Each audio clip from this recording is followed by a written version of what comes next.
Rosa! Tawag ko sa kanya habang pumapasok sa pintuan ng bahay nila. Nakita ko siyang nakaupo sa upuan sa may hapagkainan at umiinom ng kape. Good morning! Uy, kape ba yan? Bawal sa'yo yan ah. Bawal yan sa buntis. Paalala ko sa kanya nang tuluyan na ako makapasok sa bahay nila. Nang makalapit ako sa kanya, ay nakita kong gatas pala ang kanyang iniinom. Ngumiti ako sabay lapag ng mga pinamili kong mga groceries sa ibabaw ng lamesa para sa isang linggo niyang supply. Binilhan rin kita ng prutas. May nagtitinda rin kasi ng manggang biyakin sa palengke kanina eh. Kaya bumili na rin ako. Siyempre, with alamang na luto na rin para mas masarap, di ba? Ang sabi nila, nakakapagpaganda raw ng kutis ng baby yung manggang hilaw. Pagkukwento ko sa kanya habang isa-isang inaalis sa mga supot ang mga pinamili ko. Gusto mo bang ipagbalat kita ng mangga? Nangangasim na rin ako eh. Naglalaway na yung mga gilagid ko. Pinagmasdan niya ako ng ilang segundo bago sumagot. Hiner, hindi pa talaga uuwi ang asawa ko? Malapit na ako manganak eh. Hindi pwedeng ikaw na naman ang nandito. Ikaw na lang palagi ang nag-aasikaso sa akin. Pati ba naman sa magiging anak namin? Alam ko matalik kayong magkaibigan ni Rene. Pero nakakaya na ikaw ang narito upang tulungan ako. Alalayan at magbantay sa akin. Sa amin ang magiging anak niya. Naku, huwag ka mag-alala no. Hindi ko naman kayo pababayaan ng anak niya eh. Nangako kong aalagaan ko kayong dalawa habang nagtatrabaho si Rene para sa inyo. Kaya huwag mo masyadong isipin si Rene no. Baka mamaya gumugulong na yun sa trabaho sa sobrang mong pag-aalala sa kanya. Ang isipin mo, dapat malusog ka para healthy rin yung anak ninyo. Paniniguro ko sa kanya. Bago ko isa-isang inilagay sa kanilang ref ang mga pinamili ko. At ang iba naman gaya ng mga biskwit na pangmeryenda niya ay inilagay ko sa cabinet. Naiinis kasi ako eh. Pinag-iisipan ka ng masama ng ibang tao. Nagiging masama na tayong pareho sa paningin nila kahit wala naman tayong ginagawa na nakakahiya. Kung sana ay buhay pa ang mga magulang ko. Sana hindi ako nag-iisa nang iwan ako ni Rene para magtrabaho para sa amin ng anak niya. Naiinis ako sa mga tao nagsasabing masamang ama at asawa si Rene dahil nagawa niya akong iwan. At sa mga nagsasabing kay buntis ako, kinikirengkeng ko yung matalik niyang kaibigan. Tapos, ikaw na nagmamagandang loob lang naman sinasabihan na mga agaw ng asawa ng iba at sa sarili mo pang kaibigan. Nakita kong bakas na talaga sa mukha niya ang pagkairita at pagkainis. Naikuyom pa niya ang kanang kamao at padabog na ipinatong sa lamesa. Napaismid na lamang ako habang kumukuha ng mangga upang hugasan at balatan. Nako, wag mo na kasi silang pinapansin no. Kapag mas pinapansin mo, mas lalo ka lang nilang aasarin at pag-uusapan. Wala namang katotohanan yung mga yun Tayo lang nakakaalam ng totoong nangyayari. Kaya, wag mo na lang isipin yun. Baka mamaya yung pang mga chismosa ang maging kamukha ng anak ni Rene. Sige ka. Pabiro kong sabi. Sakay pinagpatuloy ang paghuhugas ng mangga. Hindi siya tumawa sa biro ko, kaya muli ko siyang sinulyapan. Katotohanan? Sigurado ka bang alam ko rin ang buong katotohanan? Hiner? Makahulugan ng tanong niyang yon sa akin. Sinalubong niya ng tingin ng aking mga mata. Mabilis kong binawi ang mga titig ko sa kanya at itinuon ng pansin sa mga mangga. Ha? Oo naman, Rosa. Bakit naman ako magsisinungaling sa'yo? Asawa ka ng kaibigan ko at ipinagkatiwala ka niya sa akin. Kaya gagawin ko lahat para maging malusog kayo ng magiging anak nyo. Buong puso ko kayong poprotektahan dahil yun ang pangako ko kay Rene bago siya umalis para magtrabaho. Nakaramdam ako ng kaba at pagkabalisa. Kinukutuban akong may nalalaman na si Rosa sa lihim na itinatago namin ni Rene. Maraming salamat talaga, Hiner. Pero sana makauwi si Rene. Yun na lamang ang may hihiling ko. Malay mo naman, di ba? May pasorpresa siya sa'yo. Malay mo, makauwi nga siya. Hindi ko na nasundan ang sasabihin nang bigla siyang magsalita. Doon daw sa bukid may nakitang bangkay ng sanggol.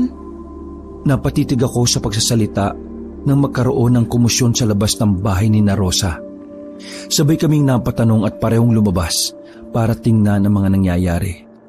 Sa paglabas namin, Kabanong, ay bumungad sa amin ang ilang mga taong naglalakad sa direksyon papunta sa bukid. Napatingin sa amin ang mga tanod na naglalakad din patungo roon. Tumigil sila at lumapit sa amin. Binati kami ni Mang Dabul pagkalapit niya. Oh, magandang umaga, Rosa! Riner, kumusta? Tinanguan ko lang siya, kasabay noon ang pag-akyat ng kaba sa dibdib ko. Nakakaramdam ako ng hindi maganda. Sinagot ni Rosa ang tanod. Nakita ko ring tumingin si Manong Dabul sa maumbok na tiyan ni Rosa. Magandang umaga rin po, Manong. Mukhang may nangyari po ata Oo, meron nga, Rosa. Kaya iba yung pag-iingat sa'yo, ha? Mukhang mga buntis at mga sanggol lang binibiktima ng aswang na gumagala sa baryo natin ngayon. Ito na yung pangalawang insidente ng pagkamatay ng mga sanggol sa nakakaawa at napakasakit na paraan. Hindi ko na i-detalye kasi baka lalo pa kayong may stress eh. Mas mag-ingat kayong mabuti, lalo pa ngayon na mukhang hindi pa umuwi si Rene. Tumigil siya saglit at mas pinakatitigang maigi si Rosa. Sinulyapan niya rin ako sa gilid ng kanyang mga mata. Pakiramdam ko tuloy ay nanliliit ako. Doon lang din nag-sink in sa akin ang mga sinabi ni Rosa tungkol sa chismis na sinasabi ng mga kapitbahay. Nararamdaman kong ini-intimidate nila ako dahil ako ang naroon para alagaan at tulungan si Rosa.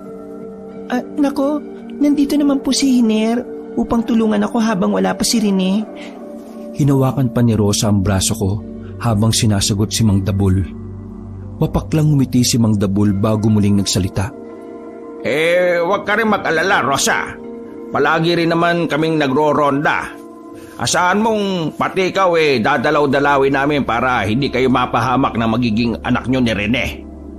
Mariin ang pagkakasabi niya ng huling salita. Alam ko naman ang ipinupunto niya sa akin, na hindi dapat ako ang nag-aalaga sa asawa ng kaibigan ko, na malaswang tingnan ang ginagawa ko. Pero anong magagawa ko? Alangang pabayaan ko ang mag-ina ng matalik kong kaibigan. Lalo pa at ibinilin niya sila sa akin. Maraming salamat po, Manong Dabul. Mukhang naintindihan din ni Rosa ang ipinahiwatig ng tanod sa amin. Kaya tinapos na niya ang usapan bago pa mauwi sa sagutan. Ngumiti at tumango na lamang si Manong Dabul bago nagpaalam sa amin ni Rosa. Mukhang may ipinagdidiinan si Manong Dabul. Munti ko nang himasin ang bibig niya kanina. Napatingin ako kay Rosa sa komento niyang yon, habang nakatanaw pa rin siya sa tanod na naglalakad ng palayo. Umismid na lang ako at nauna nang pumasok sa loob ng bahay. Sumunod din naman agad si Rosa sa akin. Rosa, ayos lang ba na maaga akong umuwi ngayon? Tanong ko sa kanya nang makalapit sa lababo upang ipagpatuloy ang naudlot kong pagbabalat ng mangga. Hindi ko na siya nilingon dahil ramdam ko naman ang presensya niya mula sa sala. Ayos lang naman. Sinulyapan ko siya sa gilid ng mata ko dahil iba ang tono ng pagsagot niya. Parang nayayamot. Nakita ko siyang umupo sa mahabang upuan sa sala. Walang divider ang sala at kusina nila, kaya nakikita ko pa rin siya sa parting yon. Pero huwag ka mag-alala. Ipagluluto na kita ng kakainin hanggang gabi. At ayusin ko rin lahat ng mga proteksyon mo laban sa aswang bago ako umalis. Tinutukoy ko ang mga asin at bawang na inilalagay ko sa mga bintana. Naglalagay rin ako ng rosaryo sa bawat durungawan at pinto palabas sa kanilang bahay. Palagi kong nilalagyan ang kanilang bahay ng ganoon dahil palaging natutunaw ang asin at umiimpi sa mga bawang kinaumagahan. Ibig sabihin ay malakas ang aswang na umaaligid sa bahay ni na Rosa.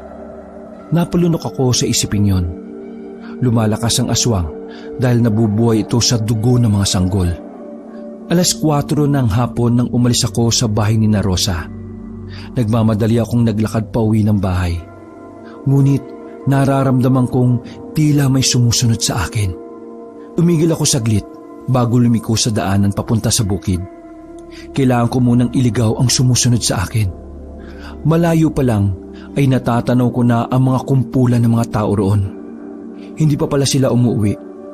Sila yung mga nakikiosyoso sa nangyari kaninang umaga nang kausapin kami ni Mang Dabul. Mukhang maling daan ang nilikuan ko. Akala ko kasi ay wala ng tao sa bukid. Pero marami pa rin palang mga tsismoso't tsismosa.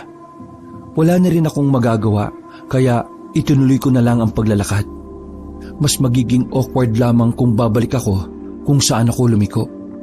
Nang makalapit ako ay hinirangan ako ni Mang Dabul. Ener, uwi ka na. Mukhang maling daan atang nilikuan mo Malayo itong daan na ito pauwi sa bahay mo. Nakita kong nakangiwi siya kahit nakangiti. Nararamdaman kong may mali sa ngiti niyang yon. Tama siya sa kanyang sinabi. Iikot pa kasi ang daan na tinatahak ko sa mga bukirin bago muling makabalik sa kalsada papunta sa kabahayan.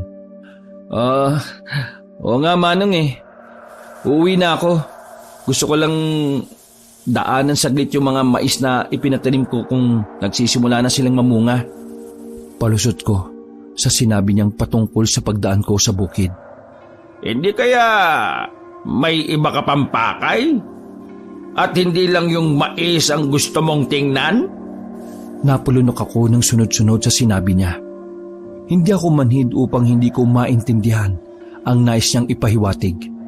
Mukhang ako ang pinagbibintangan niya sa mga nangyayari sa baryo namin. Halos magsisiyam na buwan na nang mawala si Rene dito sa baryo. Hindi kaya may kinalaman ka kung bakit siya nawawala? Na hanggang ngayon pinapalabas mong nagtatrabaho siya sa malayo dahil may gusto kang masolo at makuha sa kanya? At simula rin noon nagsimula ka na rin lumabas sa mansyon nyo at gumala na parang nabibilang ka sa mga dukhang kagaya namin. Masaya ka bang nakuha mo na ang tiwala ni Rosa? At ikaw na ang papalit sa asawa at magiging ama ng anak nila ni Rene? Naikuyom ko ang aking kamao. Gustong gusto ko na siyang suntukin kabanong sa mga oras na yon. Pero nagpigil lang ako at kinilala ko pa rin siya bilang tanod sa baryo namin. Mariin ko siyang sinagot at may paninindigan ang sagot ko sa mga paratang niya sa akin. Pues, isipin niyo na lang po ang gusto niyong isipin, Manong. Pero hindi po magbabago ang pakikitungo ko kay Rosa. Asawa siya ng kaibigan ko. At dahil nasa malayo si Rene, ay ako muna ang mag-aalaga dun sa mag-ina habang wala pa siya. Totoo naman sa nakalipas na 9 na buwan, ay dun lang ako naglalalabas ng bahay. May kaya ang pamilya ko kabanong pero hindi naman siguro yun rason para kasuklaman ako ng mga mas mabababa ang katayuan sa lipunan. Kahit kaawa-awa sila, ay laging pinapaboran dahil sa simpatsya at hindi rin ako pwedeng maging mahina at hayaan na lang na saksakin nila ako sa likod. May mga bagay rin akong pinoprotektahan at hindi laging sila ang nasa tama. Hintayin mo lang na makahanap ako ng ebidensya na ikaw ang pumatay kay Rene at sa mga sanggol sa baryo natin. Idinuro na niya ako, pero pinigilan siya ng mga kasama niya. Ngumiti lang ako ng mapakla at kampante siyang sinagot. Malinis ang konsensya ko, Manong Dabul. Pagkasabi ko nun, ay iniwan ko na siya kasama mga tagasunod niyang tsismoso at tsismosa. Nakahinga ako ng maluwag nang makalayo na ako sa kanila. Tumigil ako saglit para huminga. Kinabahan din ako sa sagutan namin ni Mang Dabul pero gaya ng sabi ko, hindi dahil kaawa-awa sila sa tingin ng tao ay magpapasaksak na ako sa mga salita nila para lang umayon sa kanila ang ibang tao. Ilang segundo bago ako muling naglakad, naramdaman ko ring wala na ang sumusunod sa akin kanina. Mukhang hindi na ito sumusunod nang lumiko ako. Nag-iisip ako kung nagkamali lang ba ako o baka nauna na ito sa bahay. Nagsimulang bumayo na naman na mabilis ang puso ko sa huli kong naisip. agad na akong tumakbo. Iniisip ko kasi kung paano nga kung naunan na nga ito sa bahay. Hindi mansyon ang bahay namin gaya ng sinabi ni Mang Dabul.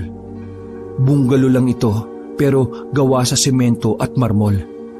Mahilig din kasi ang mga ninuno ko sa pag-aayos ng lakon namin, kaya may hardin at makulay ang bahay. Akala ng mga tao sa baryo ay sobrang yaman namin at hindi nauubusan ng pera. Pero hindi naman ganon. Gaya nila ay naging mahirap din ang buhay ng mga ninuno ko. Pero nagpursige sila para maging maalwan ang pamilya namin.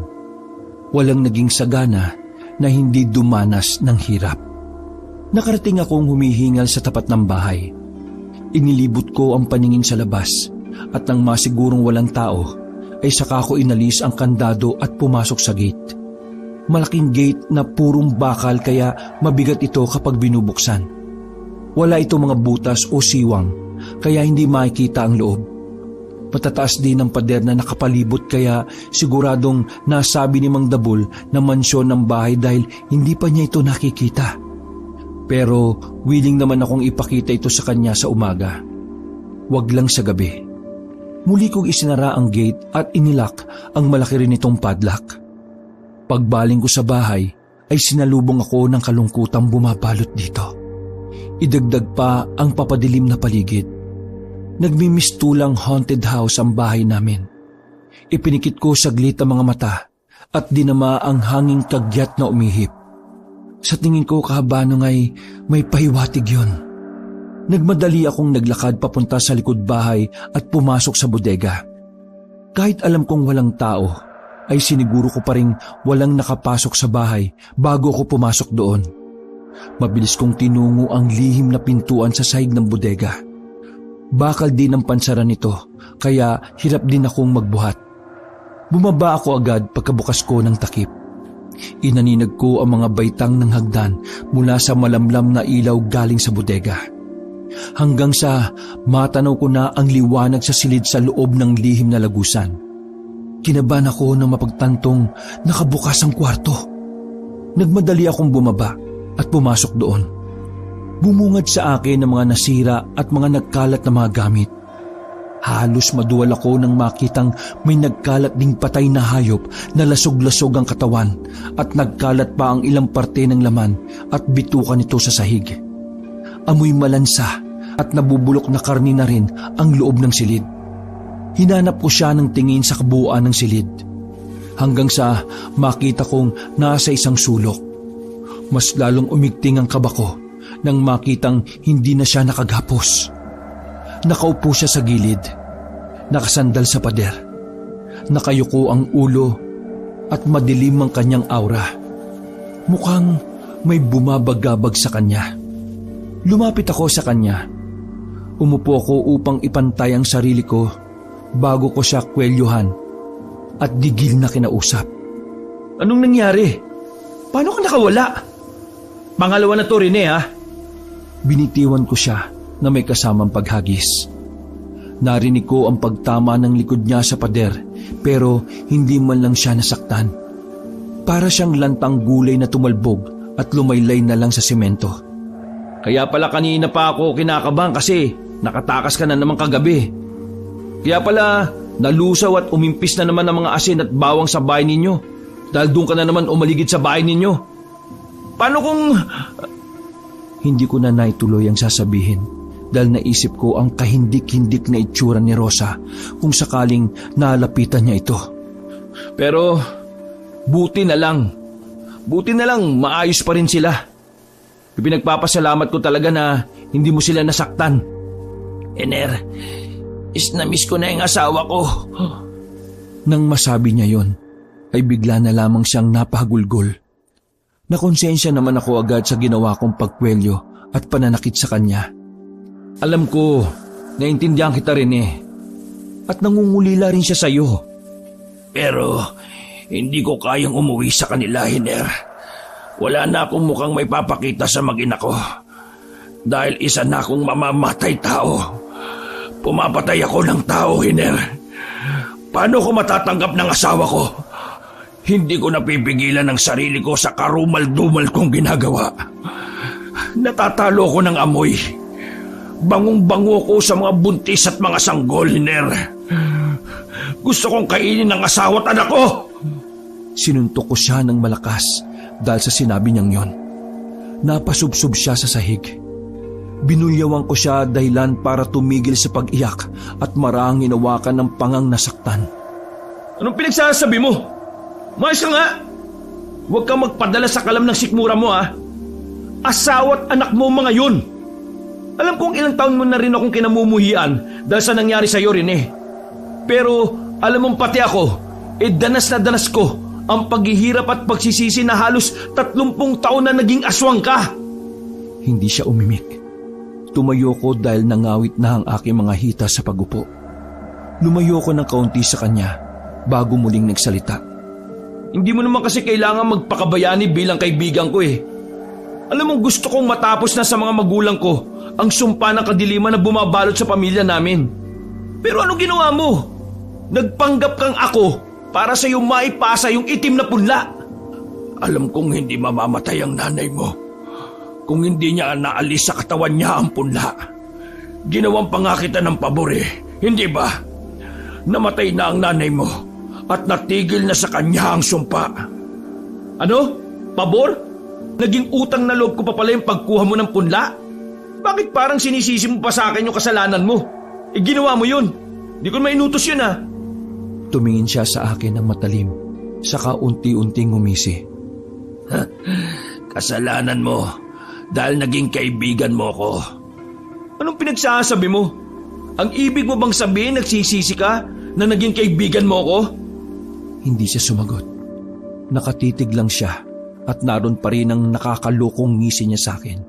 Kung nagsisisi ka na, pwede mo nang isoli yung punla, no? Umiwas ako ng tingin sa kanya matapos kong sabihin yon. Narinig ko ang malakas niyang pag-atungal. Sinigawan niya ako pagkatapos ay sinunggaban. Naitulak niya ako sa pader habang hawak sa liig. Napadaing ako sa sakit ng tumama ang likod ko sa matigas na semento. Hangal ka, Hiner. Hayop ka, Hiner. Sa kabila ng pagsasakripisyo ko para sa'yo ng napakaraming taon, ngayon mo pa babawiin ang punla. Para ano? Para hayaan ako mamatay? Kitang-kita ko sa matatalim niyang mga titig ang nanggagalaiti niyang galit. Napahawak ako sa kamay niyang nakasakal sa akin. Kesa naman may mapatay ka pa uli. Ayaw kong umabot tayo sa puntong pati pamilya mo mapahamak ng dahil sa'yo. Mas lalong migpit ang pagkakasakal niya sa akin. Nawawalan na ako ng hininga pero hindi niya ako binibitiwan. 2 beses mo na rin akong ipinahamak. 2 beses mo na akong ginamitan ng pambulag para lang makatakas ka. Anong klase kang kaibigan? At nililinlang mo ko gamit ang kapangyarihan mo. Hindi ako tumigil sa pagsasalita kahit ramdam kong galit na siya. Gusto kong magising siya sa katotohanan dahil alam kong nabubulagan na siya sa pagiging aswang niya. Kahit alam kong dihado ako sa ginagawa ko dahil hindi ako kasing lakas ni Rene. Maari niya akong mapatay kapag nagpatuloy siyang mabulag sa galit. Tumigil ka na, Hiner. Tumigil siya saglit at napatingin sa pintuan. Gumagalaw-galaw ang kanyang ilong na tila ba may naaamoy siya mula roon. Maya-maya ay lumuwag na ang pagkakahawak niya sa leeg ko. Pero hindi pa rin niya ako binibitiwan. Nagsimula na siyang magbago ng anyo. Lumaki ang kanyang katawan. Humaba ang kanyang nguso na parang sa lobo. Kasabay noon ay ang pag-usli ng mga pangil sa kanyang mga gilagid. Ang itim sa kanyang mga mata ay naging puti at nagkaroon ng pulang kumikinang natuldok sa gitna. Tuluyan ng naging aswang si Rene. Bago siya lumundag palabas ng silid na yon, ay malakas niya akong ibinalibag. Kasabay ng paglagapak ng katawang ko sa sahig ang pagdilim ng aking paningin. Bagya akong napatitig sa kisame nang magising ako. Prinoseso pa ng utak ko ang mga nangyari bago ko nawalan ng malay. Hindi ko alam kung gaano nakatagal akong nawalan ng ulirat. Napaigik ako sa sakit ng aking katawan nang sinubukan kong bumangon. Sinuyod ko ng tingin ng paligid. Madilim na. Nakaramdam ako ng kaba na hindi maipaliwanag. Naalala kong hindi ko nga pala naigapo si Rene. Agad akong tumayo. Kinapa ang pader na naging gabay ko patungo sa pintuan. Tanging sinag ng malaking buwan ang tanglaw sa dinaraanan ko. Mabibilis ang mga hakbang ko patungo sa bahay. Pumasok ako sa kwarto ko at kinuha ang pinakatago-tagong revolver sa loob ng aparador. Gawa ito sa purong silver pati ang mga bala. Isinukbit ko yon sa aking likuran, saka nagmamadaling lumabas at patakbong tinungo ang alam kong lugar na pupuntahan ni Rene. Habang tumatakbo ay naaaninag ko ang kumpul ng mga taong tumatakbo rin papunta sa direksyon ko. Unti-unting lumilinaw ang kanilang mga figura, lalong-lalo na ang lalaking nangunguna sa kanilang harapan, si Mang Dabul. Kasama niya ang ilang mga tao sa baryo. Tumigil ako sa pagtakbo. Tumigil din sila nang maaninag nila ako. Ayan si Eder. Siya ang aswang, mga kasama. Hulihin at patayin natin siya. Ano? Anong pinagsasabi mo, Manong? Yun na lang ang naibulalas ko. Hindi ko alam ang pinagsasabi niya.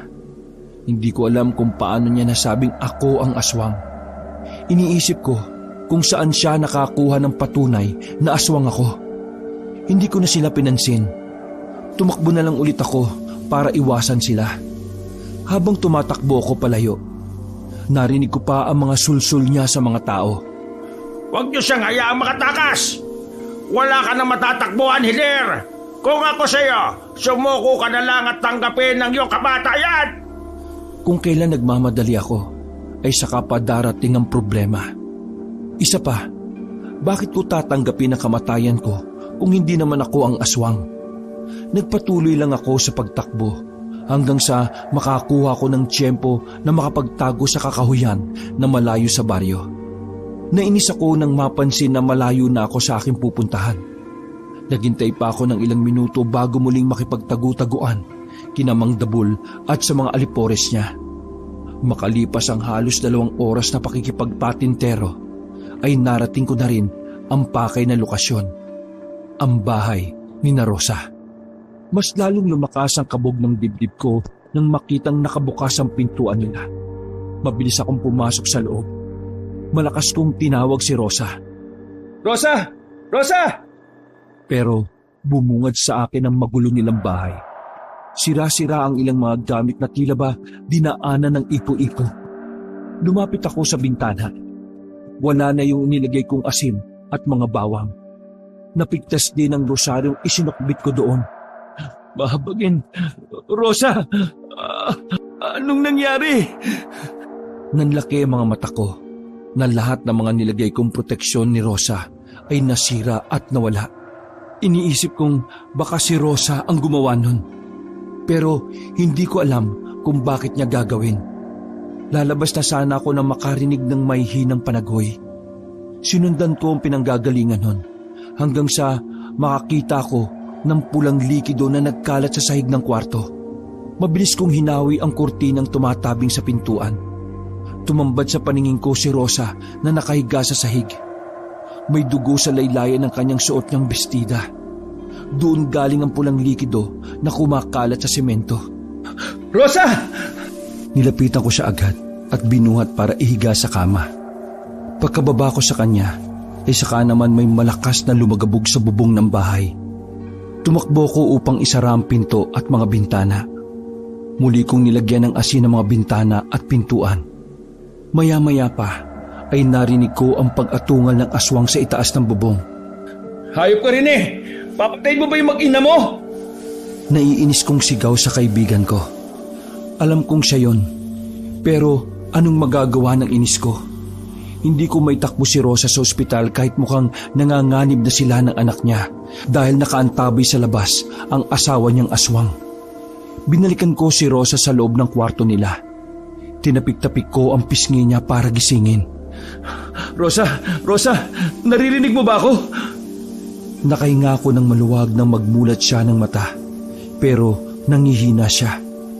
Napahawak siya sa kanyang tiyan saka napaliyad at pumalahaw. Hiner, si Rene. Rosa! Rosa! Anong nangyayari? Napahawak na rin ako sa kanyang tiyan at nararamdamang naninigas yun. Hiner, mga anak na yata ako. Ang tiyan ko, ang baby ko. Si Rene! Si Rene! Pareho kaming natigalgal nang lumakas ang kalabog sa itaas ng bubungan.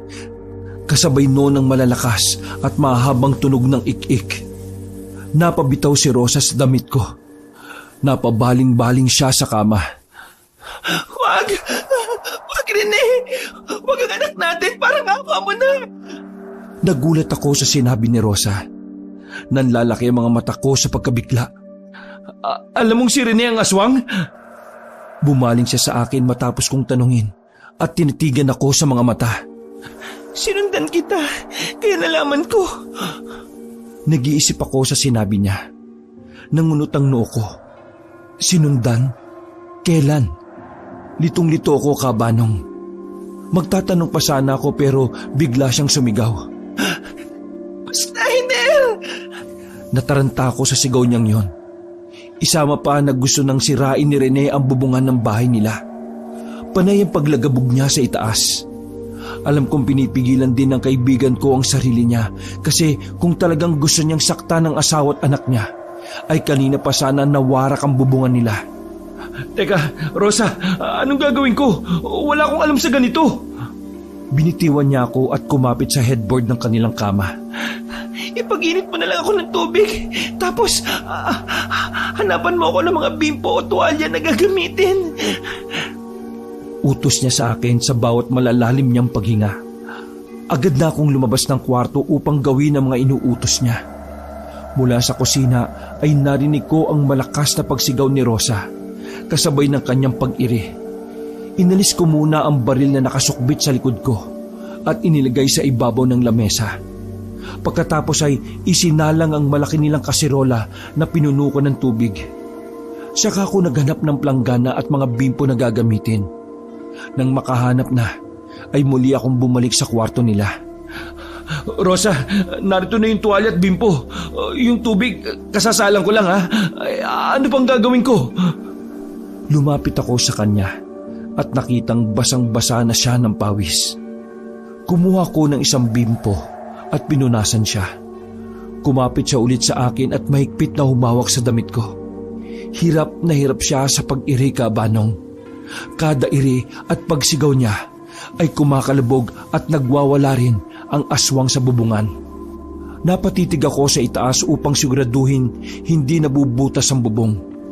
Isang malakas na pag-iri pa bago tuluyang bumitaw si Rosa sa damit ko. Napahiga siya sa kama kasabay noon ang impit ng pag-iyak ng sanggol. Napalunok ako nung tumingin sa bandang paanan ni Rosa. May nakikita akong gumagalaw sa loob ng bestida niya. Mas lalong nagwala ang aswang sa itaas. Napatingin muna ako roon bago muling bumaling kay Rosa. Rosa! Rosa! Kinakabahan ako dahil nakapikit siya at parang hindi na humihinga. Marahon ko siyang niyugyog. Hiner, yung baby, magpapahinga lang ako saglit. Nakahinga ako ng maluwag nang bumulong siya. Inilapit ko ang tenga ko sa bibig niya para marinig ko ang mga utos niya. Oo, sige. Anong gagawin ko? Inutusan niya akong talian at gupitan ng pusod ng bata. Saka ito punasan at damitan. At kapag napainit ko na raw yung tubig, ay ilublob ko raw ang bimpo doon, saka ilagay sa ibabaw ng tiyan niya para maalis yung inuna ng bata. Aligaga ako habang iniisip ang mga sinabi ni Rosa. Nang tingnan ko ang tubig na iniinit ko, kinuha ko na yon at dinala sa kwarto. Nagiinit ang mukha ko habang ginagawa ko mga sinasabi ni Rosa. Lahat kasi ng mga ito ay una kong nakikita at nagagawa. Ay huli ko na sana itong mararanasan dahil sobrang nakakakaba. Nang matapos ko mga inutos ni Rosa, ay inilapag ko na sa tabi niya ang kanilang anak. Rosa, congratulations. Babaeng anak niya ni Rene. May munting luhang kumawala sa aking mga mata at naisip ko kagad ang matalik kong kaibigan.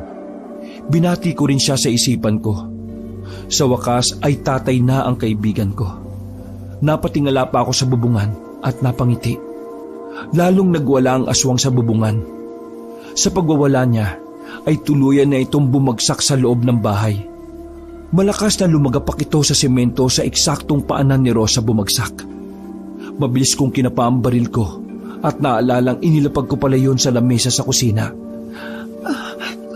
Rene! Bulalas ni Rosa nang makita ang asawa. Mabilis niyang kinuha ang kanyang anak. Kukuhanin ko sana ang sanggol at aalalayang tumayo si Rosa pero bigla akong binangga ni Rene. Tumilapon ako at tumama sa pader. Hiner! Pinilit ko kagad tumayo sa kabila ng masakit kong katawan. Panay ang pagmamakaawa ni Rosa kay Rene. Pinakikiusapan niyang bumalik na ito sa pagiging tao. Nagpakilala rin siya sa pag-aakalang baka hindi siya nakikilala ni Rene dahil ang asawa niya ay nasa aswang na anyo. Magulgul na si Rosa habang takot na takot sa papalapit na aswang. Wala akong sinayang na oras. Dinamba ko si Rene. Kahit wala akong laban sa kanya, ang mahalaga ay mailigtas ko ang mag-ina niya mula sa kanya. Bilis, Rosa! Tumakas na kayo! Bilisan mo, kunin niyo ng anak niyo! Nahawakan ni Rene ang damit ko at mabilis niya akong hinatak saka ibinalibag sa kama. Mabuti na lang at nakaalis na roon si Rosa bago ko saktan ni Rene. Sa lakas ng puwersa ng pagkabagsak ko ay nasira ang kama nila. Masyadong malakas si Rene kapag aswang siya. Susundan na sana ni Rene ang asawa niya kaya nagkunyapit ako sa hita niya. Hindi ako papayag na saktan mo ang pamilya mo. Nangako kong poprotektahan ko sila. Kaya Rene, bago mo sila masaktan, ay dadaka muna sa bangkay ko. Hinatak ulit ako ni Rene nang subukan kong suntukin siya.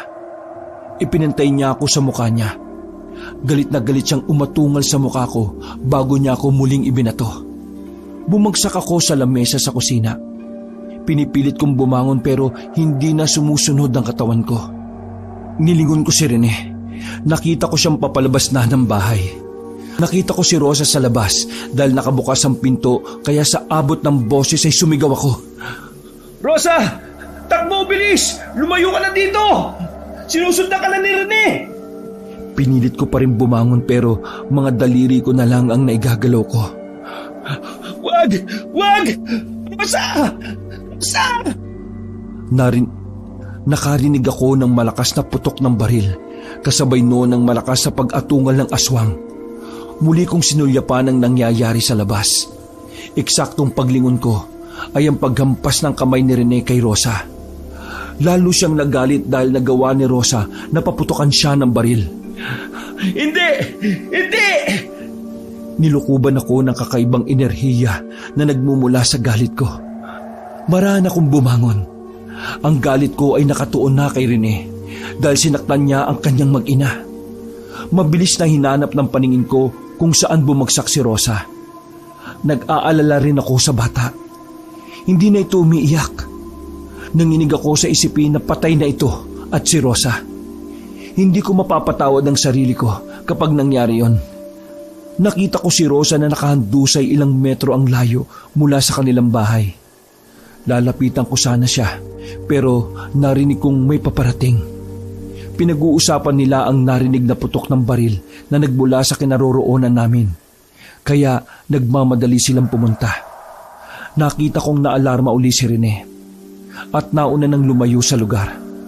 Kinuha ko muna ang baril ko na ginamit ni Rosa bago sumunod sa direksyong tinahak ng kaibigan kong aswang. Humahangos akong nakarating sa bahay kabanong. Sa pag-aakalang doon bumalik si Rene. Hindi ako nagkamali. Nakita ko siyang nakatayo sa may hardin. Naaninag ko sa malamlam na sinag ng buwan na may tama siya ng bala sa sikmura. Halata kong nangihina siya. Malalalim ang kanyang paghinga. Rene, tapusin na natin to! Itinuto ko sa kanya ang baril. Nanginginig ang kamay ko habang nakatitig ng matalim sa kanya. Nakailang lunok ako ng laway pero sa huli ay ibinato ko sa malayo ang baril. Hindi ko siya kayang saktan, Kabanong. Napaluhod ako sa damuhan. Kasabay yun ng marahas na pagbagsak din ni Rene. Rene! Mabilis ko siyang nilapitan. Mula sa halimaw niyang itsura ay unti-unti na siyang bumalik sa pagiging tao. Hiner, tatay na ako. Tinanguan ko lang siya. Nakita kong napakaganda ng kanyang ngiti. Pero hindi ko na napigilang umiyak nang maalalang naiwang nakahandusay si Rosa sa kalsada. Rene, pasensya ka na, hindi kita napigilan. Hindi ko alam kung buhay pa ang mag-ina mo. Tama ka, kasalanan ko itong lahat. Kung hindi mo lang ako naging kaibigan, masaya sana kayo ngayon eh. Wala sanang nasaktan. Kung hindi lang sana ako naging kaibigan ni Rene, hindi mapupunta sa kanya ang punla ng pamilya ko. Kung hindi lang sana niya ako naging kaibigan, namumuhay sana siya ng normal at masayang masaya sa piling ng kanya mag-ina. Hiner, hindi lang ikaw ang may kasalanan. Lahat tayo ay may pagkakamali. May mga pinili tayong desisyon na sa huli lang natin napagtantong mali pala yun. Sana nakinig ako sa iyo noon. Sana inisip ko rin ang mararamdaman mo nung nagpanggap akong ikaw para sa akin maipasa ang punla. Nakita ko kasi kung gaano ka kalungkot na hindi ka magiging normal sa buong buhay mo. Kaya bilang kaibigan mo, gusto kitang isalba at hiniling na sana'y maging masaya ka. Pero sa ginawa ko ay mas lalo lang pala akong magiging pabigat at mas lalo ka lang malulungkot dahil kailangan mo kong alagaan, igapos at ikulong para hindi ako makapanakit. At sa huli, nilinlang kita para lang makuha ang gusto kong gamot sa kumakalam kong sikmura. Hindi. Ikaw lang ang nag-iisang tao na tumuring sa akin ng normal. Hindi mo ako kinamuhian. Hindi mo ako kinutya. Sa halip ay kinaibigan mo pa ako at iniligtas mo ako sa sumpa ng aming angkan. Kaya Rene, tapusin na natin to. Nakita at narinig ko ang mapakla niyang pagtawa.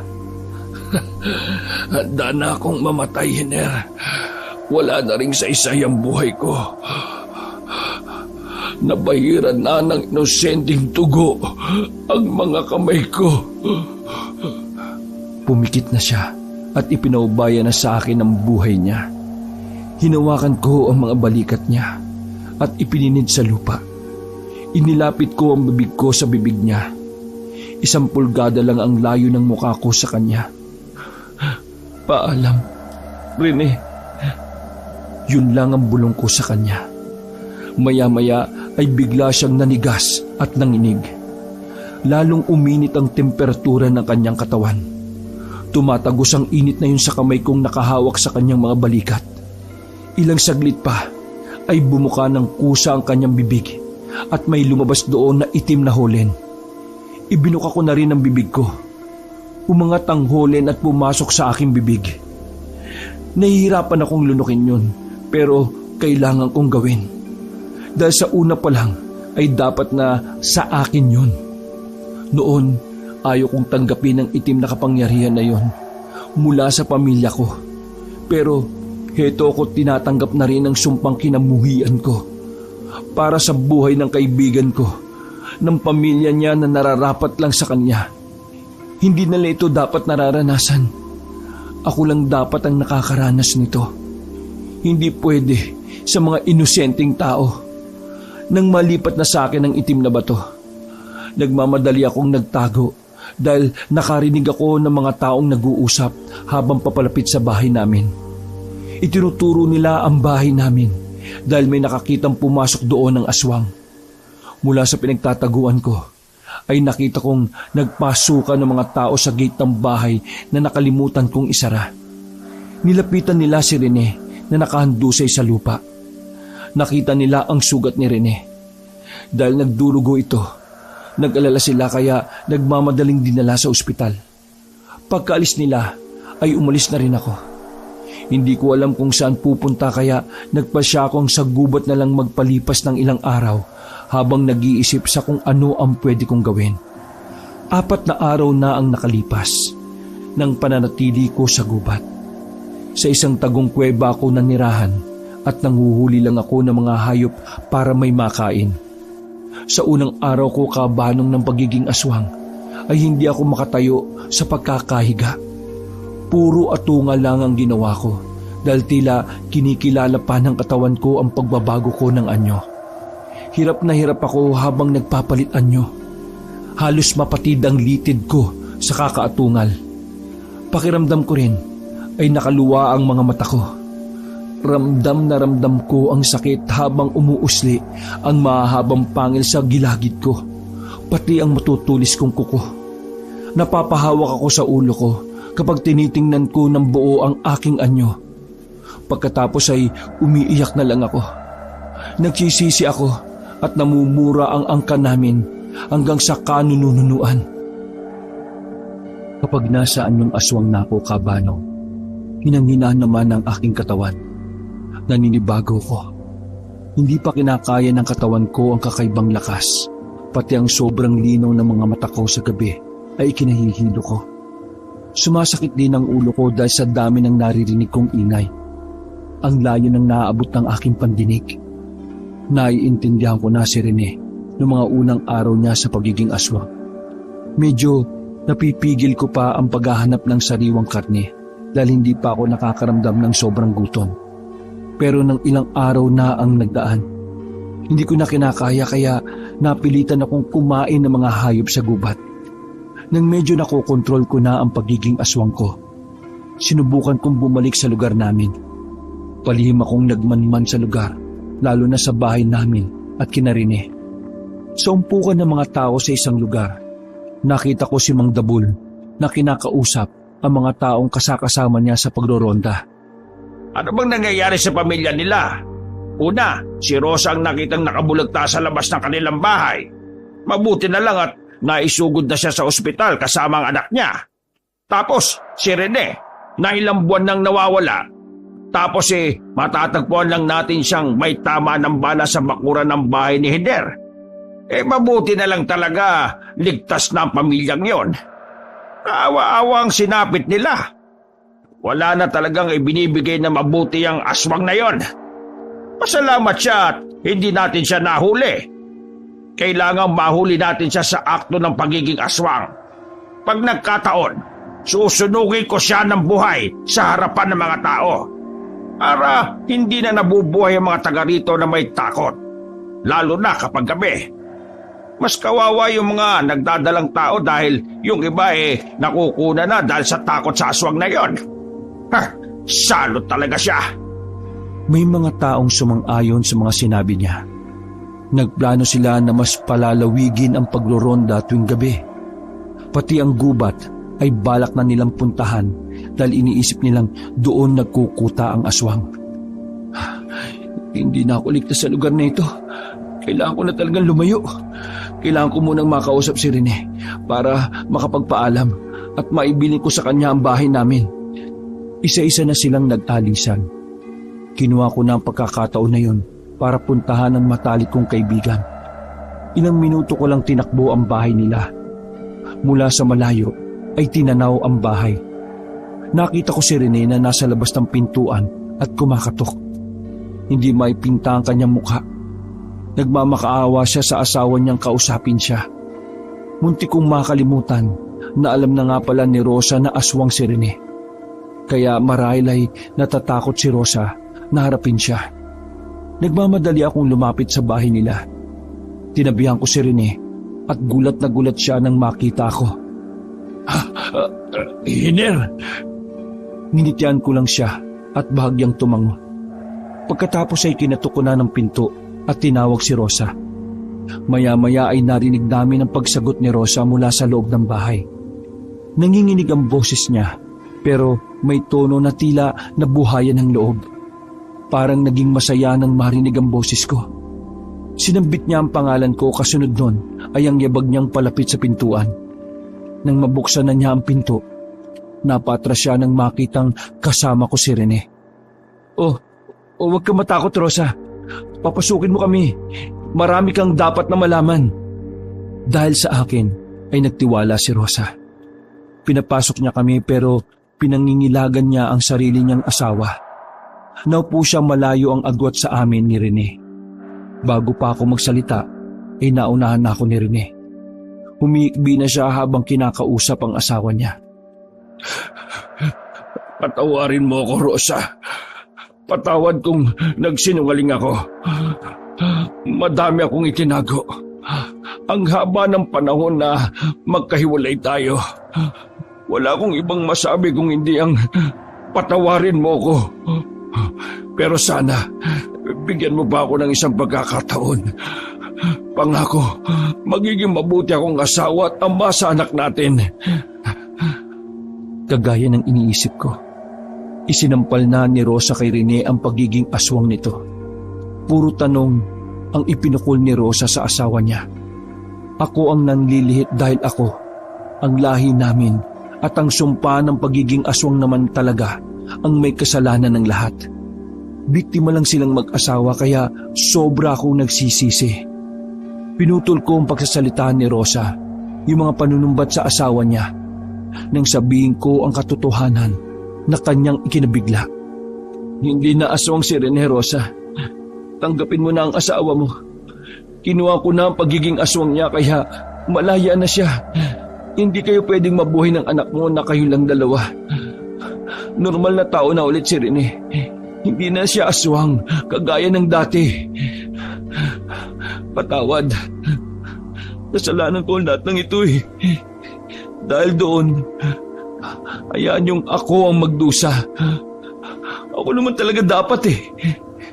Wag mong sabihin yan, pre. Biktima ka lang din. Walang may gusto sa atin ng pagiging aswang na yan. Hindi tayo dapat nagdudusa ng ganito. Ayoko nito. Wala na tayong magagawa rin eh. Nandito na ito eh. Kaya alam pala ako nagpunta dahil gusto ko nang magpaalam sa inyo. Mamuhay kayo ng masaya at ipangako nyo sa akin yun, ha? Anong binabalak mo? Hindi na ako pwede magtagal dito. Kumukulo na ang dugo sa akin ni Mang Dabul.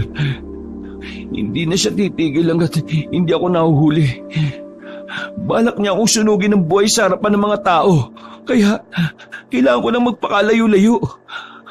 Hayaan niyo na lang na umalat ang tungkol sa pagiging aswang ko para matakpan na ang nangyari sa inyo. Para makapamuhay kayo ng normal. At saka pre, pagkaalis ko, sunugin mo ang bahay ko ha, para wala na akong balikan pa. Pagkasabi ko noon, ay tumayo na ako. Sakto namang narinig ko ang boses ni Mang Dabul sa di kalayuan.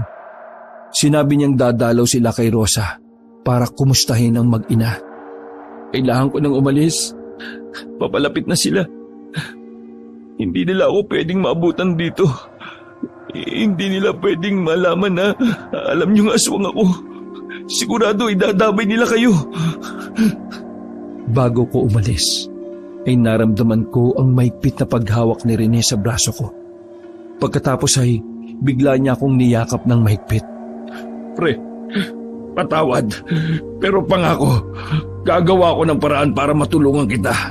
Kagaya nung kung paano mo ko tinulungan nung ako ang aswang. Hindi ako papayag na mamuhay kang demonyo sa paningin ng iba. Hindi yung totoo. Wala silang alam sa nangyayari sa buhay natin. Ang alam lang nila ay mangutya, magchismis, manumbat. Pero hindi nila alam kung paanong maging mapang-unawa. Hindi nila maintindihan dahil hindi sila tayo eh. Walang makakaalam nito, kundi tayo lang. Kung dinamayan mo ko, pre, isang malaking bagay na yun sa akin. Sobrang nagpapasalamat ako. Pero ang ugnayan nating dalawa, tinatapos ko na dito. Paalam sa inyo at salamat sa lahat. Bago tuluyang umalis, ay nginitian ko pa si Rosa at ibinili na alaga ang mabuting anak niya dahil napakaganda nitong bata. Tumutulo ang luha ko habang nililisan ang lugar. Mabilis akong pumunta sa gubat at bumalik sa kuweba. Doon ko ibinuhos ang emosyon ko. Pinagsusuntok ko ang lupa. Wala na akong pake kahit tumama sa bato ang aking kamao. Tumigil lang ako nang hindi ko na kayang isuntok ang kamao ko dahil sa sugat nito. Halos nabalatan na. Naupo na lang ako at sumandal sa kuweba. Nakatunga nga sa langit. Hanggang sa sumapit ang gabi. Ang gabing hindi ko pinangarap na dumating pa. Kung sana may isang lugar na hindi gumagabi para mahina lang ako palagi. Naalala ko na naman si Rene ng oras na yon. Alam kong kaya ayaw niyang isuoli sa akin ang punla dahil akala niya ay mas magiging malungkot ako. Akala niya ay ikamamatay niya kaya sisisihin ko na naman ang sarili ko. Pero mali siya. Hindi talaga siya mamamatay dahil hindi naman nananalaytay sa dugo niya ang dugo naming mga isinumpa. Kapag binawi ang punla, mabubuhay lang ulit siya ng normal. Yun ang dahilan kaya natakot din akong bawiin noon. Yung takot ko na may halong inggit. Kasi siya, magiging normal lang ulit ang buhay niya. Pero ako, ikamamatay ko yon. Gabi na, mas malakas na ako. Mas dumoble ang aking mga pandamdam. Kumakalaman tiyan ko, kaya lumabas ako sa kuweba para maghanap ng hayop na makakain. Habang ginagalugad ko ang gubat, narinig ko na ang grupo ng mga taong nagsisipagronda. Talagang tinutuon ni Mang Dabul ang pagroronda hanggang sa gubat Masyado siyang matapang. Ano kaya kung takutin ko ng kaunti? Dahil sa naisip kong kalokohan, pinuntahan ko kung nasaan na sila banda. Ilang metro ang layo ko sa kanila nang makita ko sila. Nagtago ko sa isang puno at saka umatungal ng malakas. Kitang-kita ko ang takot nila sa kanilang muka. Ang iba ay nanginginig pa habang hawak ang sulo. Pero matapang talaga si Mang Dabul. Nagawa pa niya akong hamunin na lumabas sa pinagtataguan ko. Aswang ng duwag! Lumabas ka na sa pinagtataguan mo at harapin kami ngayon! Puro ka lang tago! Hindi ka lumaban ng patas! Nagagawa mo lang biktimahin ng mga mahihina! Anong laban ng sanggol? Ng buntis? Bakit sa aming mga lalaki takot kang magpakita, ha? Ngayon natin makikita ang tapang mo! Baka umatras na ang pangil mo, Hiler! Alam kong ikaw ang aswang! Matagal na kitang hinihintay. Nang matagpuan namin si Rene sa bahay ninyo, wala siyang malay. Ginawa mo siyang bihag para masolo ang asawa niya. Dahil balak mong kainin ang kanyang sangkol. Napakawalang hiya mo. Bakit kaya hindi na lang kayong mga aswang ang magparami ng lahi tapos kainin niyo ang inyong anak? Kesa kami mga taong ginagawa niyong pagkain. Nagpantig ang tenga ko dahil sa mga pagsisigaw niya na sinundan pa ng tawanan ng mga kasama niyang lalaki. Dahil sa inis ko, hinablot ko ang isang ibon na tahimik lang na nakadapo sa sanga. Kinagat ko ito sa leeg at hinigop ang dugo. Winakwak ko rin ang tiyan nito pagkatapos ay ibinato sa gawin ng mga nagdoronda. Nahintakotan silang lahat. Ako naman ay napangiti dahil nataranta sila sa pagkabigla. Kung saan-saan sila lumingon para hagilapin ako ng tingin. Nanginginig din ang kamay nila habang iniaamba ang dala nilang itak. Umatungal ako ng malakas na lalo nilang ikinatakot. Narinig kong nagbulungan sila at ang iba ay gusto nang umatras. Kayo matakot mga kasama. Isang duwag ang aswang na yan. Kita nyo, gabi na pero hindi pa rin inilalabas ang sarili niya. Akala ko ba'y matapang ang aswang kapag gabi na?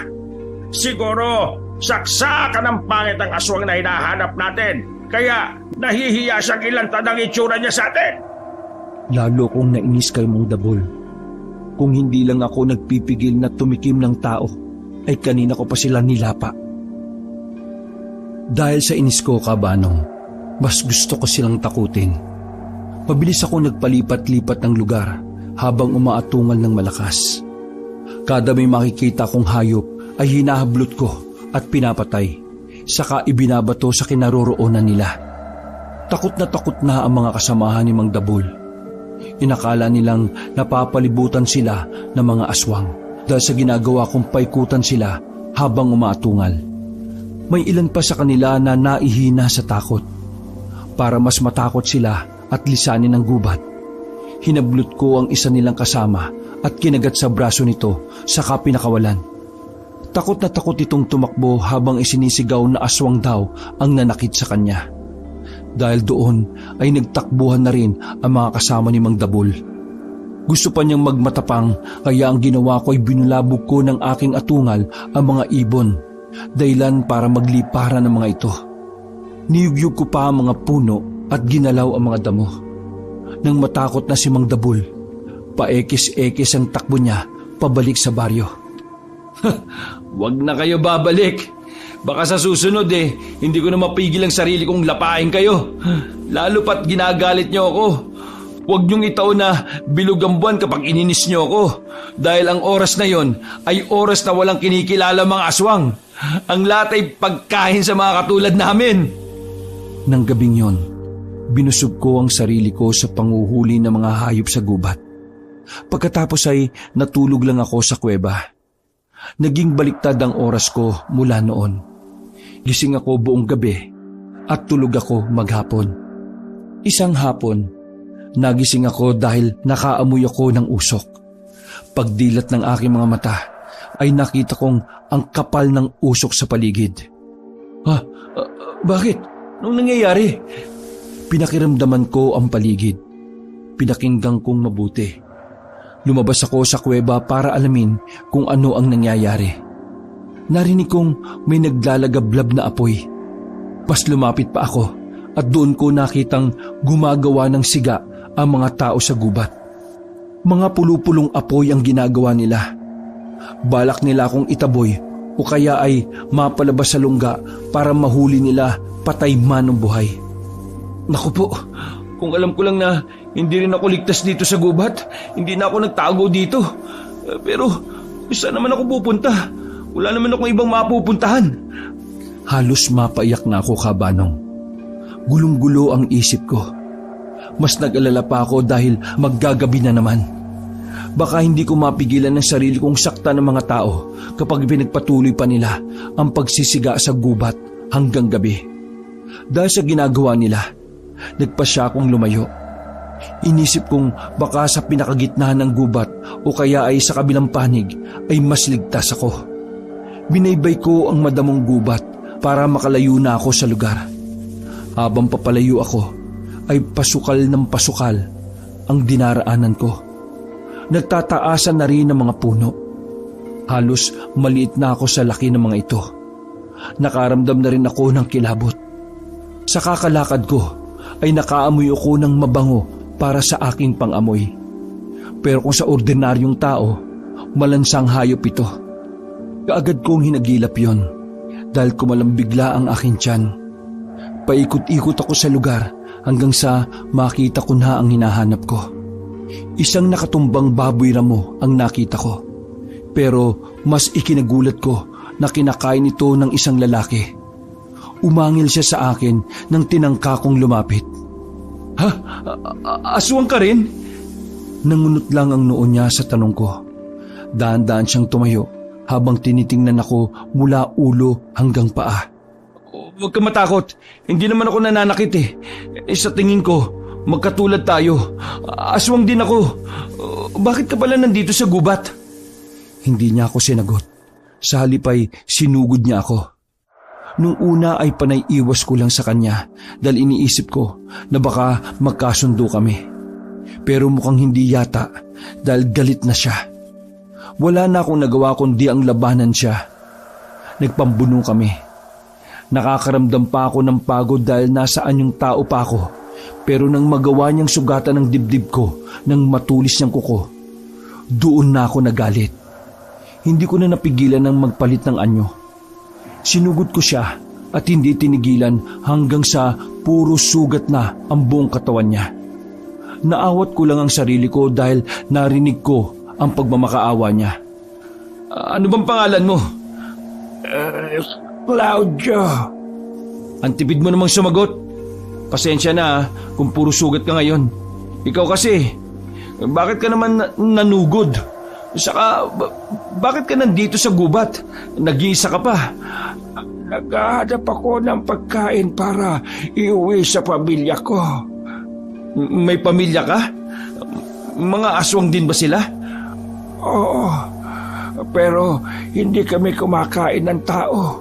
Mga hayop lang. Ako rin, kahit masarap ang amoy ng mga tao, pinipilit kong maging matino ang pag-iisip ko. Tao rin ako, kaya hindi ko kayang kumain ng kapwa ko. Bakit ka nandito sa gubat? Tumatakas. Nalaman ng mga tao na aswang ka kaya tinutugis ka nila. Oo. Saklap naman. Gusto mong sumama sa akin. Ligtas doon sa amin. Isang baryo kami na puro mga aswang. Hindi mo kailangang itago ang pagkatao mo. Pagkasabi nun, tumayo na si Claudio. Napatingin ako sa kanya. Seryoso siya sa alok niya sa akin. Hindi na ako nagdalawang isip, Kabanong, dahil wala naman akong mapupuntahan. Sumama ako kay Claudio. Nanguha muna kami ng mga buhay na hayop sa gubat para may iuwi sa kanila. Hirap na hirap akong manghuli ng hayop dahil hindi ko naman ito gawain. Nakaisa lang akong ibon na aksidente pang nahuli dahil bigla na lang bumagsak sa paanan ko. Samantalang si Claudio ay marami nang nahuli. Sama-sama niyang itinali ang mga iyon sa kapinasan sa likod. Walang kahirap-hirap ang pagpasan niya sa 5 baboy ramo na sakto lang naman ang laki. May bit-bit pa siyang ilang ibon sa kanang kamay. Napatingin ako sa kanya nang bigla siyang nagsalita. Bagong aswang ka lang, ano? Ha? Ay, kasi... Hindi ka kasi sanay mangaso. Takot ka pa. Siguro, lumalakas lang ang loob mo kapag kumakalam na ang tiyan mo. Hindi bale. Sa susunod, magiging sisiw lang sa'yo ang paghuhuli ng mga hayop. Masanay ka na lang sa kalagayan mo. Walang kagalingan ng pagiging aswang. Nahawa ka lang ba o tinaniman ng punla? Wala. Patay na silang lahat eh. Nalipol ng mga tao nung isang beses na maliwanag ang buwan. Nasa gubat sila at nanginginain ng mga hayop. Saktong may nagkakamping sa gubat ng sandaling yon at may mga bantay silang mga tanod at kagawad. Ngunit napatay silang lahat. Ang saklap ng buhay mo. Tara na. Uwi na tayo sa amin. Kami na lang pala ang pamilya mo ngayon. Nagsimula na kami maglakad. Sa lawak ng gubat, hindi ko na alam kung saan-saan kami nagsuot.